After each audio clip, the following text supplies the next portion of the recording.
G'day all, you are listening to the 50 Years Ago in Hockey podcast. I'm your host Rick Cole, and every week we take you on a journey down memory lane 50 years back in time to the sporting world of 1970. We come to you from the beautiful Niagara region of Ontario, Canada each week, and this week we're covering the week of May 4th to May 10th, 1970. And what's significant about this week, it's the final week of the 1969-70 hockey season, except for maybe a couple of games in the minor leagues after that, and it's been quite a journey this year. Our podcast each week is made possible by the support of our two sponsors. Newspapers.com is the world's largest online newspaper archive, and their support's been crucial to our research as they enable us to access all the news from Hockeyland in the 1970s. We're also sponsored by the Breakwall Brewing Company, which is located in beautiful downtown Port Colborne, Ontario. Now, in these particular times, the Breakwall isn't open for meals in the traditional sense, but they're still brewing beer and they're still providing takeout for the folks in Port Colborne.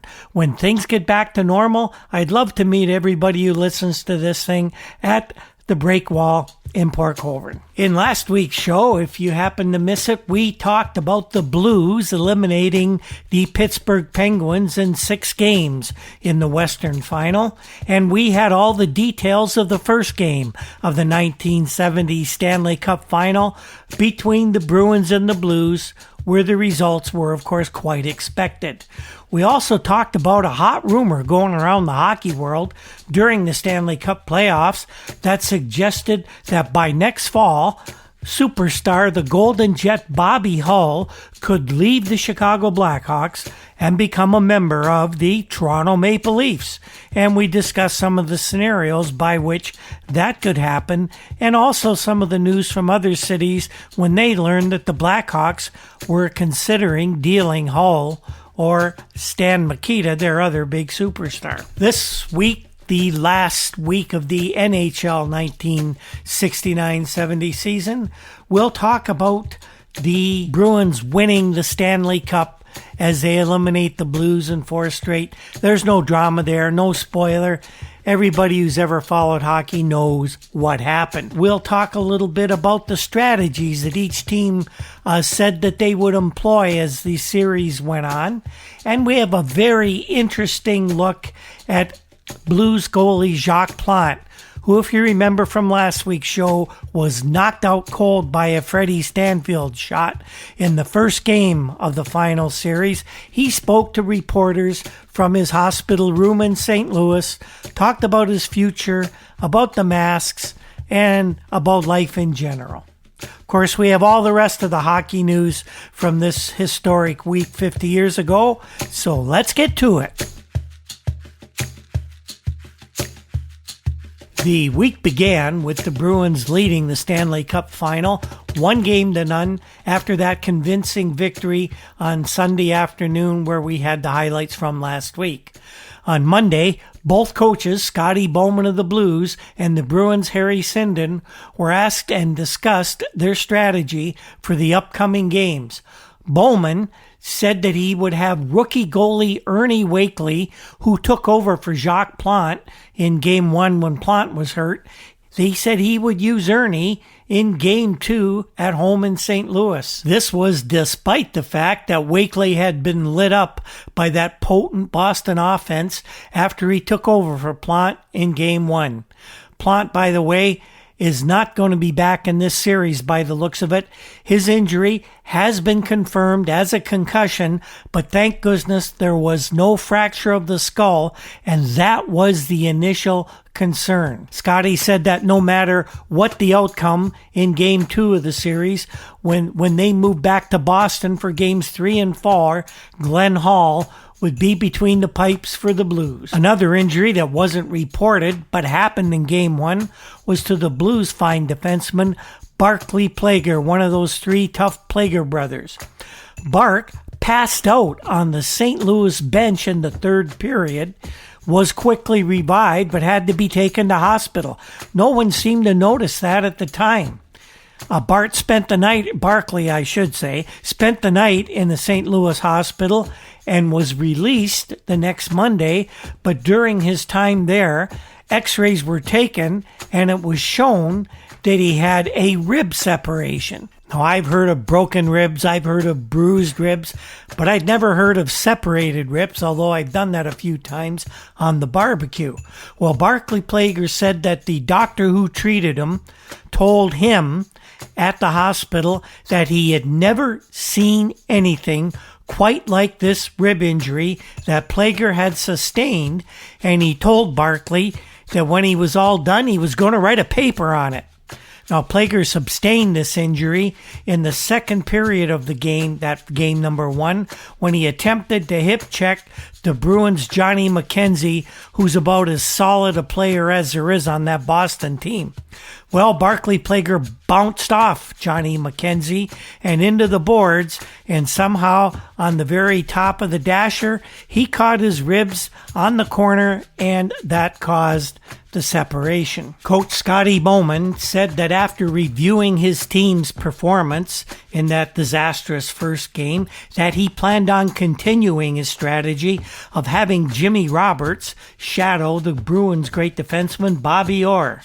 In Game 1, he also had assigned Timmy Ecclestone and Terry Crisp, a couple of very industrious forwards, to share the Orr shadowing duty. Bowman showed reporters videotapes of how his strategy was carried out in Game 1, and he explained that his players didn't execute what he wanted done well enough, and that if they did, as he described the tasks that they were supposed to do, if they did it properly, then the Blues had a chance to be successful. Scotty made an admission of sorts to Jack Chevalier, the fine hockey writer of the Philadelphia Inquirer. He quoted Scotty Bowman as saying, "The West Division just does not have the scores. Our forwards are just as good as the East defensively, but that's all."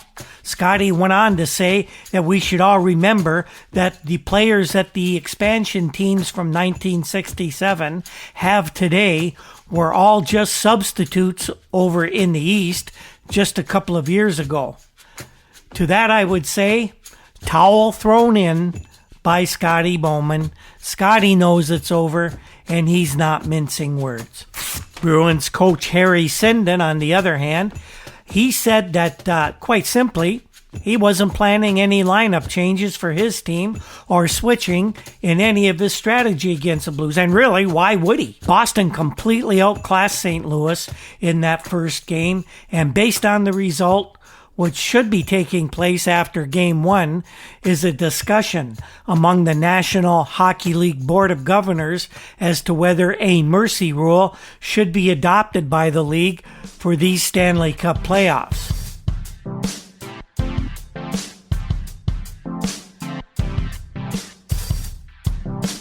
It doesn't matter where you go around the NHL, writers, team executives, coaches, fans, everybody is talking about the Stanley Cup playoffs of 1970 in less than favorable terms. Penguins general manager Jack Riley, whose team was eliminated by the Blues last week, is saying that the St. Louis club, with their poor showing so far just after one game, is making the West Division look bad.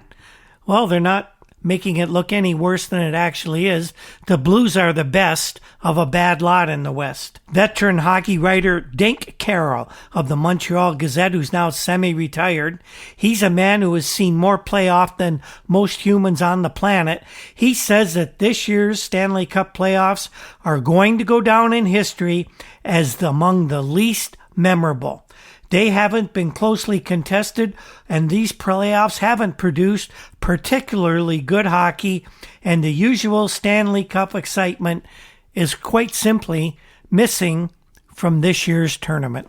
Of course, in Boston, there's a lot of excitement, and the fans in the Boston Garden are their usual classless selves, but that's to be expected. They do love their Bruins. They do hate everybody else. But even in St. Louis, the crowds, while they've been strong, they're not sellouts. Even the rabid Blues fans seem to know what the inevitable future holds for their team. We'll see what the reaction is when they get to Game 2. And Game 2 was on Tuesday evening, and Tuesday evening came, and Tuesday evening went, and there were no surprises. The Bruins blasted the Blues once again, this time to the tune of 6-2. So the Blues were twice as good as they were in Game 1 because they scored 2 goals, but the Bruins scored 6. So the Bruins had a 2-0 lead in the final. But most stories written about this game suggested that the 6-2 margin was mostly flattering to the Blues. It could have been much, much worse. Boston led this game 4-1 after 40 minutes of play, outshooting the Blues in the process by a count of 27-11 over those first 2 periods.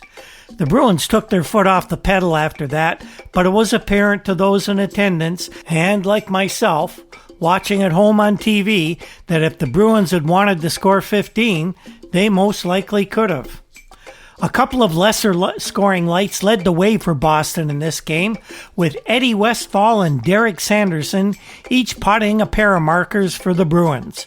Freddie Stanfield and John Busick had the other goals for the winners, while Terry Gray and Frank St. Marseille managed to find the range for the Blues, but their goals came long after the issue was no longer in doubt. All the talk after the game was whether the Bruins can win the series in 4 straight, and there weren't many who disagreed with the prevalent opinion on that, which was, of course they can. Boston's Eddie Westfall offered this take on the situation. Whether we win in the minimum of 4 depends on us. We played 100 games now, and we can taste the championship. Eddie said the Bruins just can't throw their uniforms out on the ice and expect to win. They have to come back and play against the Blues. He thought the Blues could come back like they did against Montreal last year. Against Montreal last year, the Blues lost in 4 straight as well. Well, if you're wondering how Blues coach Scotty Bowman reacted, after the game, Scotty was, the only word to describe him, downtrodden. He had not much to say, and in fact, his quote was this: "I would say they were about twice as good as us tonight, as usual." Scotty Bowman was correct in his assessment of a hockey game. There were some interesting things that did take place. In Game 2, a couple of Stanley Cup playoff scoring records were established. Phil Esposito set the playoff scoring record with 23 points by garnering 2 assists in the game. Bobby Orr also had 2 assists in the contest. That gives him 18 playoff points this year, 2 more than the record for NHL defensemen in the Stanley Cup playoffs. That record was held by Tim Horton of the Toronto Maple Leafs, who established the mark when the Leafs won their first Stanley Cup in 11 years in 1962. Now, as if losing this game isn't bad enough, there was a story going around after Game 2 that Glenn Hall, the Blues veteran goaltender, and easily the best of the remaining ones with Jacques Plante gone, he's slated to start Game 3 in Boston, but Glenn apparently has an infected hand and he might not be able to suit up. That'll leave poor Ernie Wakely as the only solution in goal for the Blues, and he's proven that he's not quite up to stopping that blasting Boston offense. Although really, I don't think Glenn Hall will have a lot more luck than Ernie, but he'll probably look a little more professional in doing it. Glenn Hall is one of the best of all time. Bruins center Derek Sanderson always has a way of stirring the pot, and he did it again after this game. Derek angered a few of the Blues players and all of their fans when he was asked to give an assessment of this Blues team. Derek said they got no team at all. One hockey player, one, is all they got. Derek named Red Berenson and said that Berenson comes at you and he works hard and he's a real class guy. You don't hear anything about him, though, since Phil Goyette got here, said Derek. Derek went on to finish his quote by saying, Red Berenson is the only hockey player on that St. Louis team.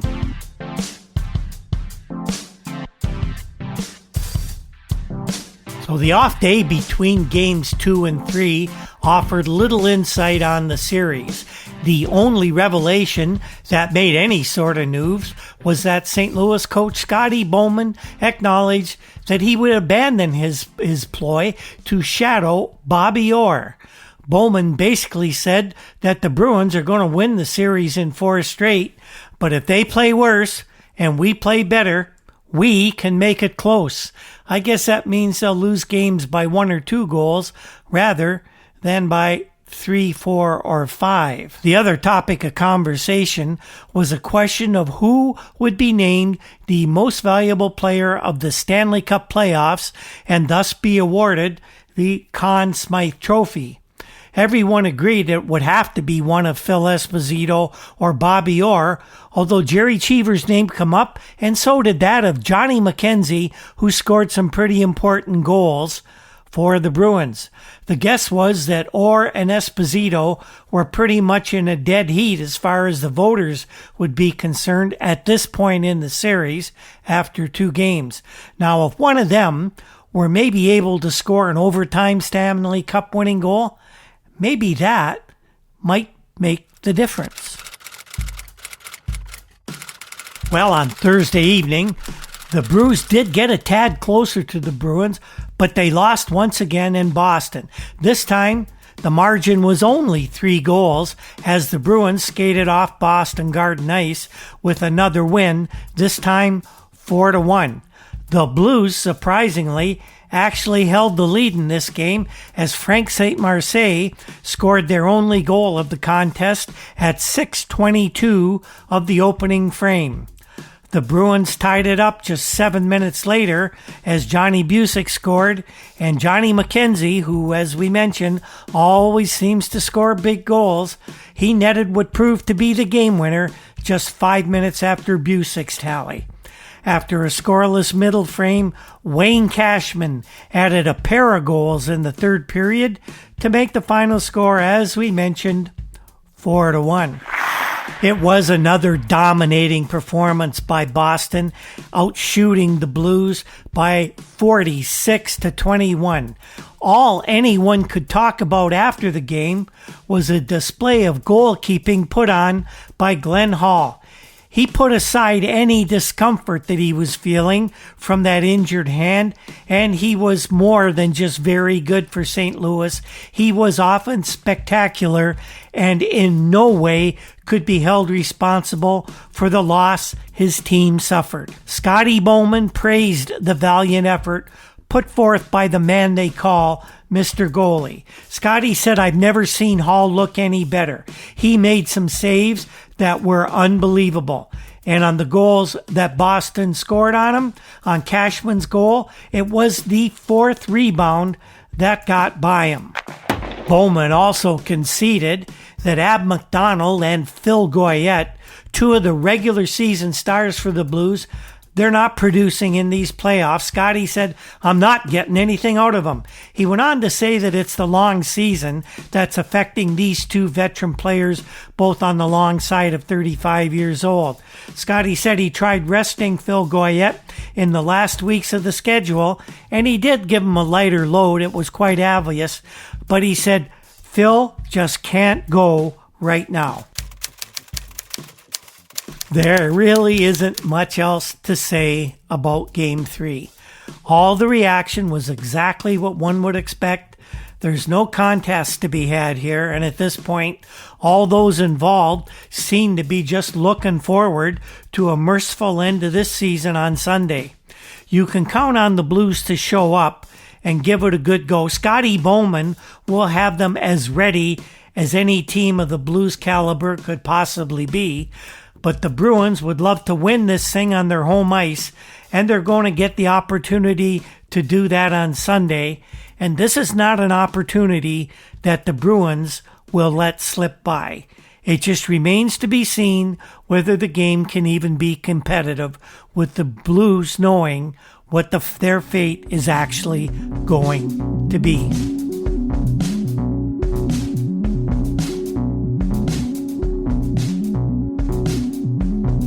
So the teams had a couple of days off, Friday and Saturday, before Sunday afternoon's scheduled Game 4 at Boston Garden. The biggest news made during those off days was not about the series, but it did involve one of the stars of this final. Bobby Orr scored a previously unheard of triple play in the NHL awards. He was named the winner of the Hart Trophy as the National Hockey League Most Valuable Player. He was also awarded the Norris Trophy as the National Hockey League's Best Defenseman, Top Rearguard, and they are added to his already confirmed Art Ross Trophy, the other major award, which is given to the league's leading scorer. Bobby's reaction to acquiring all the hardware was typical. It's nice, but the big prize is all he's thinking of right now, and that is the Stanley Cup. So Sunday came along and everybody was ready for Game 4. I'd like to add a lot of drama to this, but I really can't. Everyone knows what happened. The result was never in doubt. It was a closer game. It went to overtime.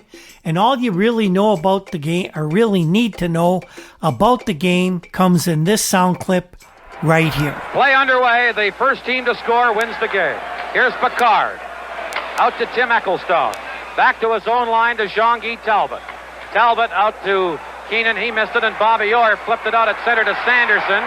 Sanderson shooting it into the St. Louis zone. Racing in is Carlton for the Bruins. Centered it up close in front, and Talbot cleared it. Here's Don Orey, a shot.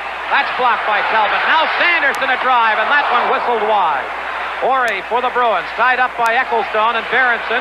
Westfall rolled it in front. Sanderson tried a shot that was wide, and Keenan cleared it but not out. Bobby Orr behind the net to Sanderson. Orr! Bobby Orr scores, and the Boston Bruins have won the Stanley Cup. Orr flipping it in with Bruins goal. And look at the off team by the Bruins as Bobby Orr, their 22-year-old sensation, scores after 40 seconds of overtime.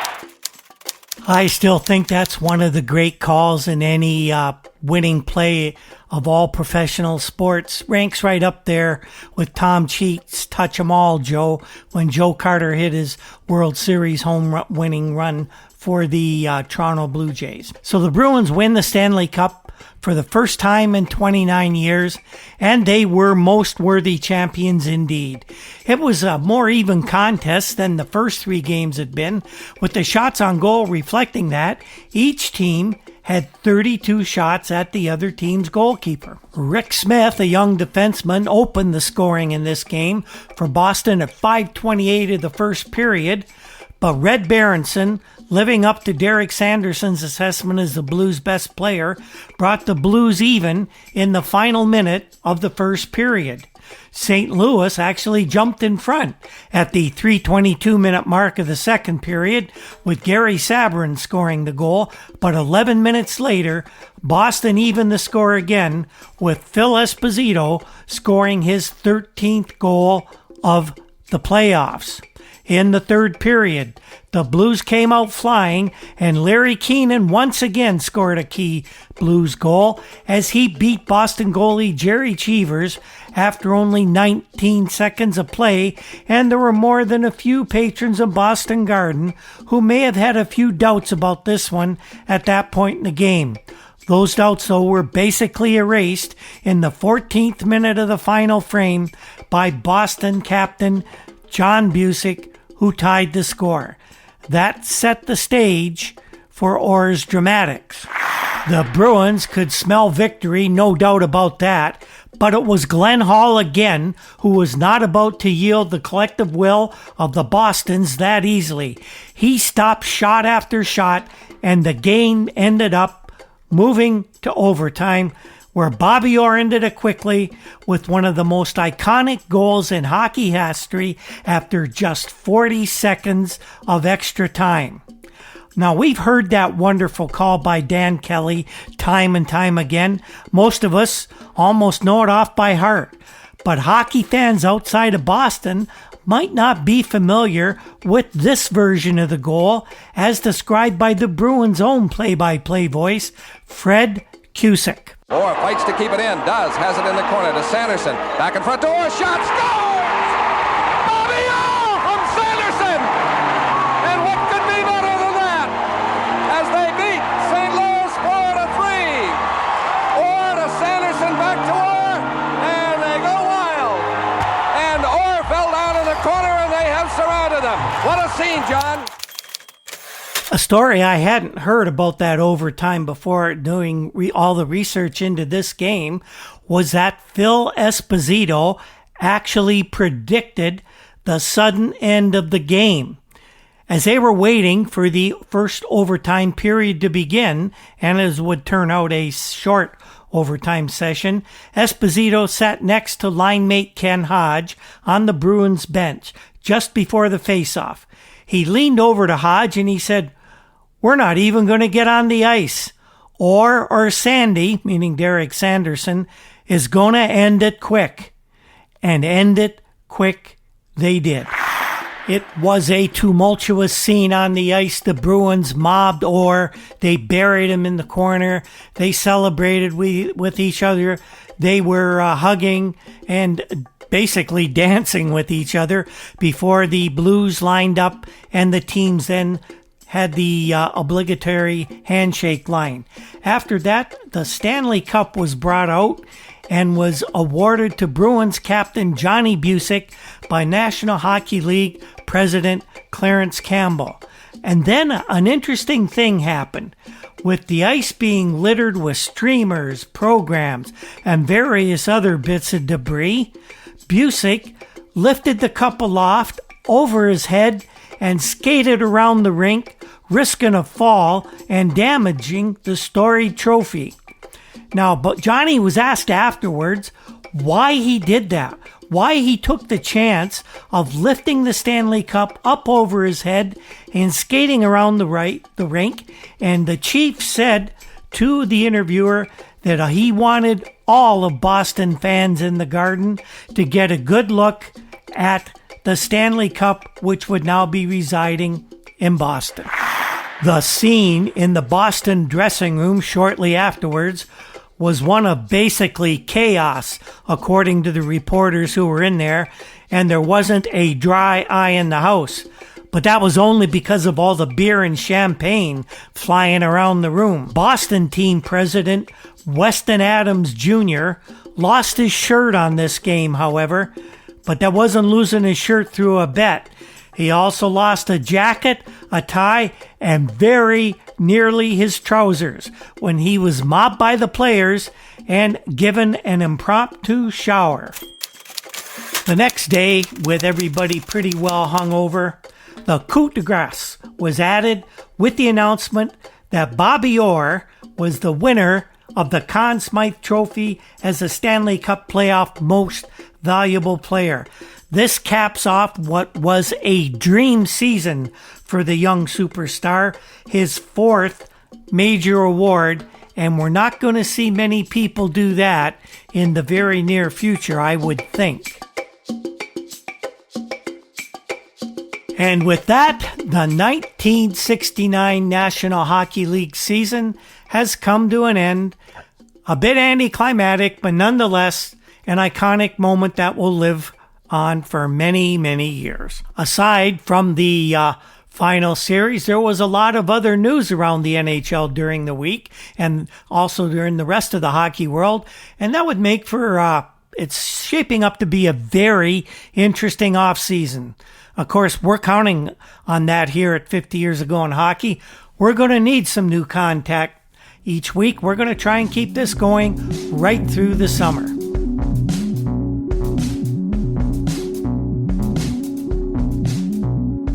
Missing from these final games was Jacques Plante of the Blues, as we mentioned, injured in Game 1. and he ended up spending a few days in a St. Louis hospital. He was knocked out, if you remember, by that Fred Stanfield slap shot in Game 1. The hospital room there where Jacques was residing must have looked on some occasions like Grand Central Station this week, as the number of interviews in which he gave out would indicate that he had visitors coming and going all hours of the day of night.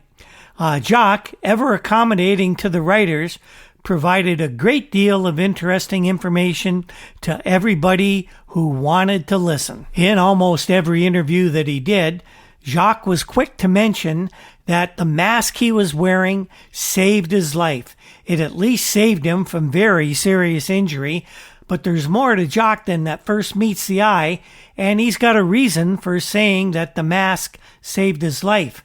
Jacques, you see, has been in the goalie mask business ever since 1959, when he first wore a mask in an NHL game in November after being hit by an Andy Bathgate shot. So when Jacques proclaims to everyone who will listen that the mask saved his life, he's also promoting his product. And from what we've been hearing, he's working on a new space-age material model, which might prove to be lighter, tougher, and safer than anything we've yet seen worn by goalies in professional or amateur hockey. Joe Falls of the Detroit Free Press, he's more of a baseball guy than a hockey guy, but he loves his Red Wings. He made the trip to St. Louis to speak to Plante, and here's what Joe reported that Plante had to say about the shot from Freddie Stanfield. He said, "My head, it is still blowing up now. I've been hit before, but never like this.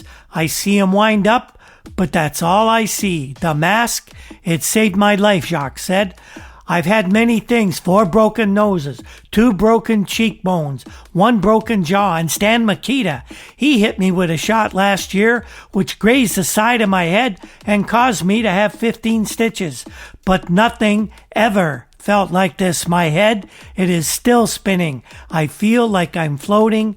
I feel like I want to throw up all the time." Jacques went on to tell that group that he would play again in the NHL if some team wants him, but he expects to be let go by the Blues once the playoffs are over. Jacques, always the confident one, proclaimed to reporters that right now he's a better goalkeeper than he has ever been in his career.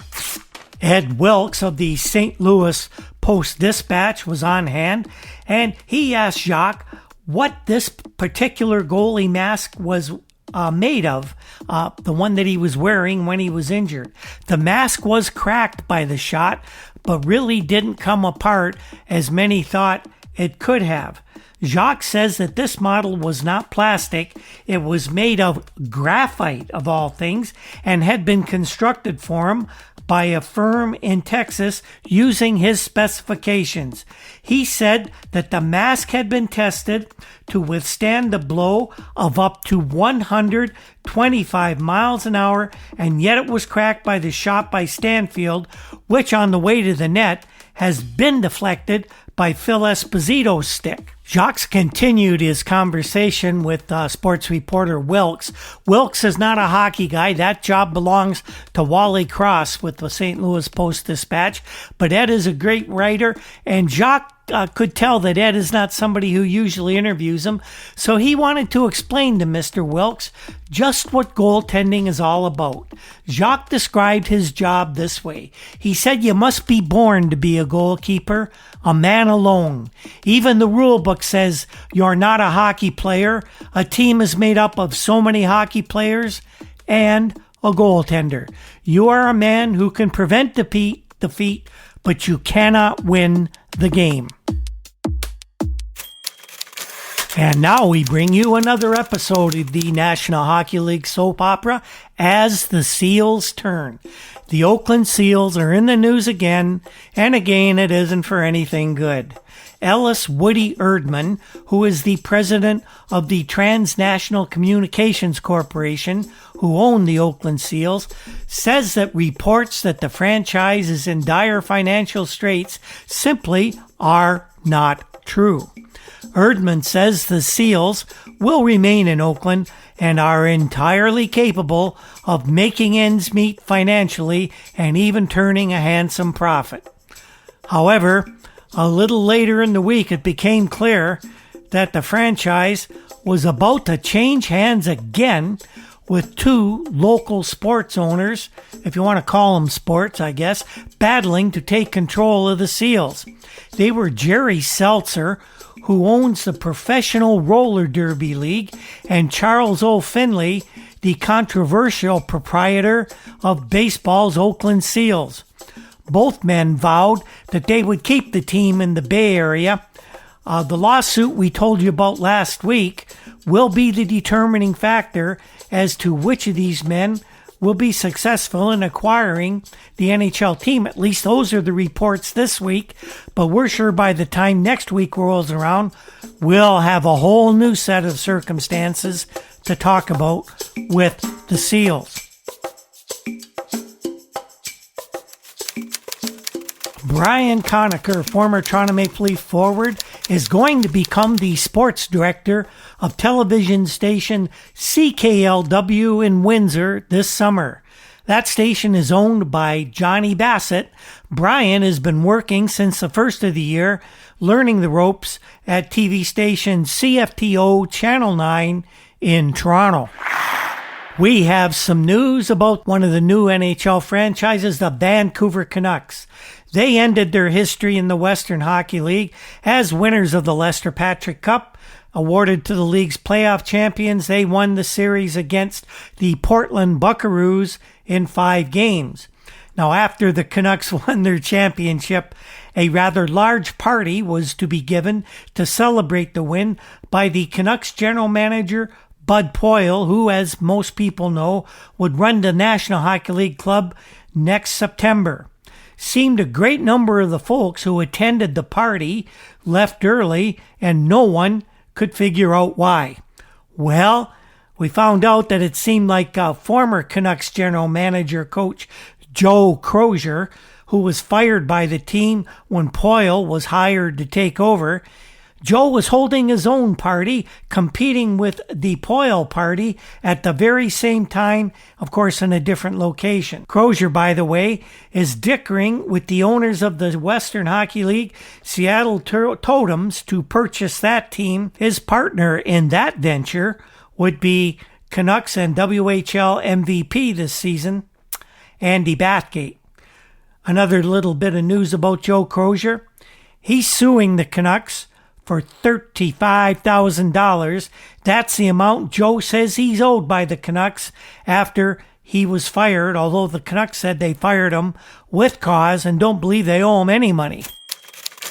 For much of this past National Hockey League season, there were constant whispers that Maple Leaf captain Dave Keon and rookie coach John McClellan were constantly at odds and, at worst, possibly having an ongoing feud. Dave was asked this week about the rumors, and he himself wondered how such a story could have started. No one had actually asked him about this until now, and he said there was no problem between him and Coach McClellan. Now, as it turns out, as it usually does, the rumor came from someone, a sports writer, who jumped to conclusion over something that happened years before in Tulsa of the Central League with Dave's younger brother, Jimmy. Dave said that the issue in Tulsa concerning his younger brother, Jim, had nothing to do with Coach McClellan. Chalk this one up to another rumor of a sports writer putting 2 and 2 together and coming up with 33. Canadiens general manager Sammy Pollock says that one of the big problems with the Habs this season in missing the playoffs was the attitude of some of their players, and those attitudes must change before next season. Pollock said that many of the players were too matter-of-fact about losing, and some of these guys will be in for a big shock this summer. It'll be interesting to see just who Sam is referring to. He didn't name names with those comments, but you can bet if you watch the guys that leave the Habs this summer, you'll know exactly who Sammy Pollock was talking about. We have some Red Wings news.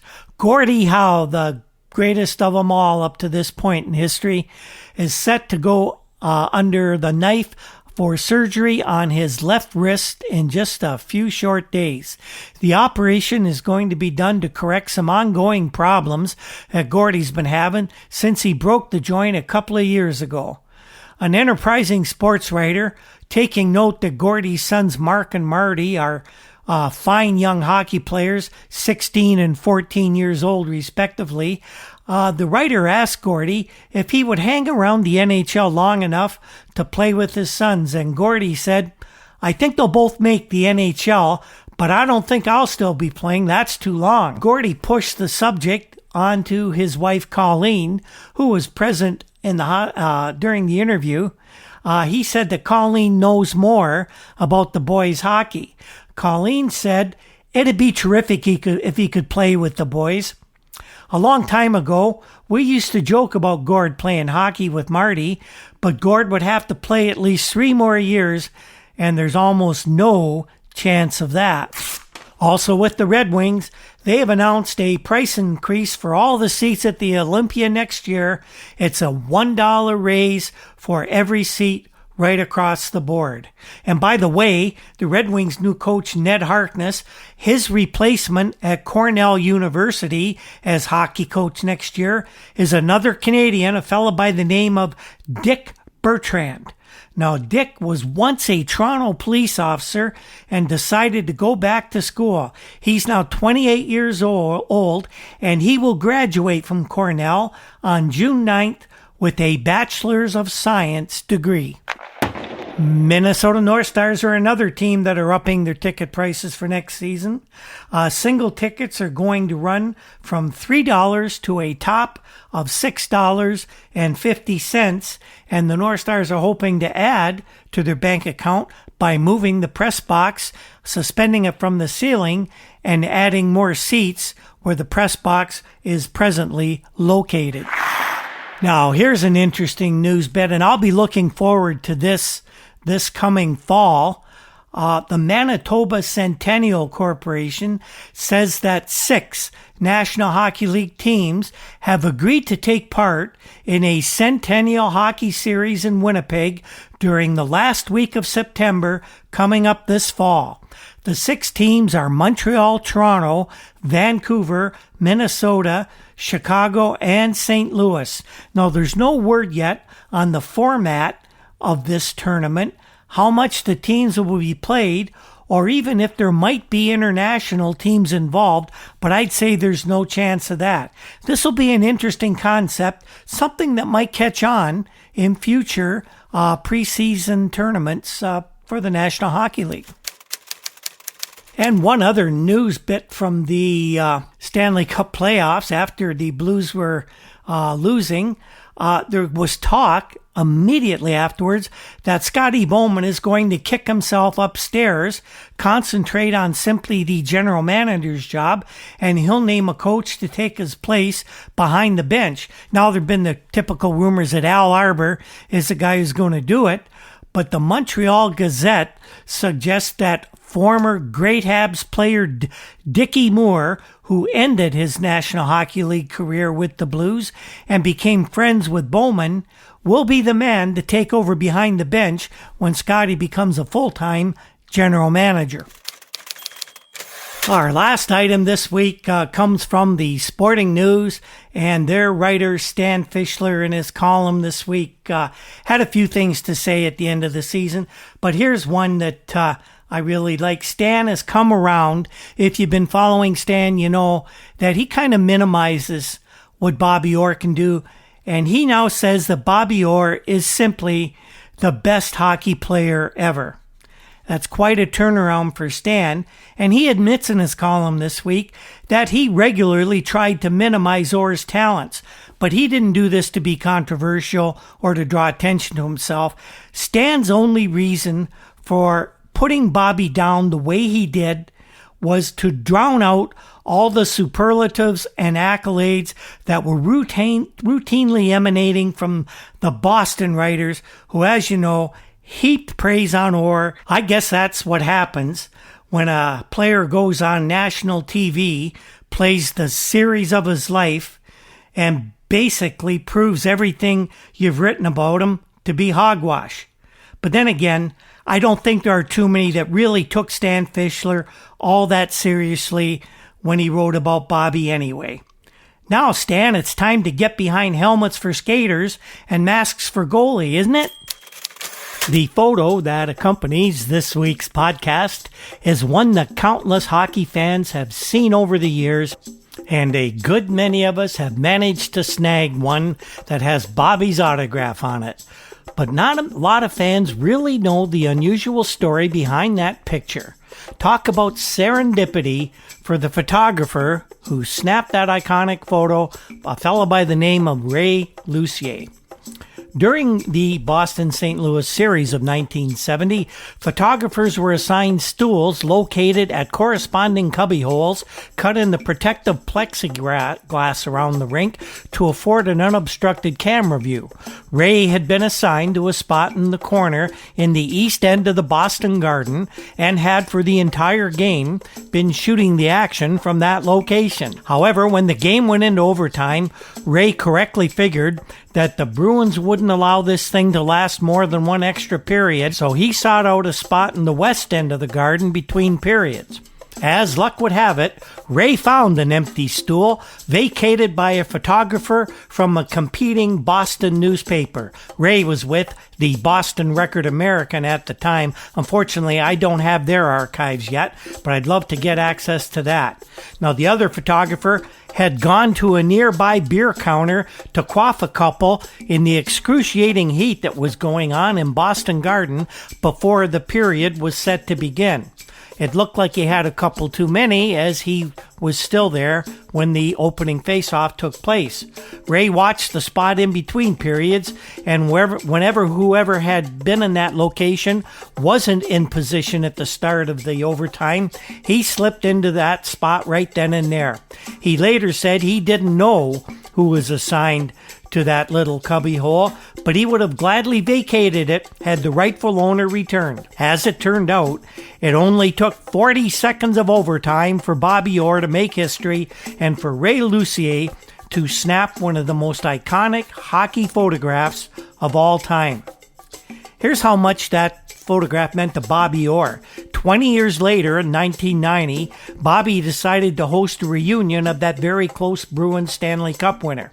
When composing a list of hockey writers of the day back in 1970 whom they should invite to the event, Bobby was asked for his input, and the first name he came up with was Ray Lucier. Turns out, Bobby Orr loves that photo as much as the rest of us do. And if you visit the new arena in Boston, you'll see the Bobby Orr statue outside, and that statue is based entirely on this photograph. That's a story of the most iconic photograph in hockey history, Bobby Orr's game-winning goal in the 1970 Stanley Cup playoffs.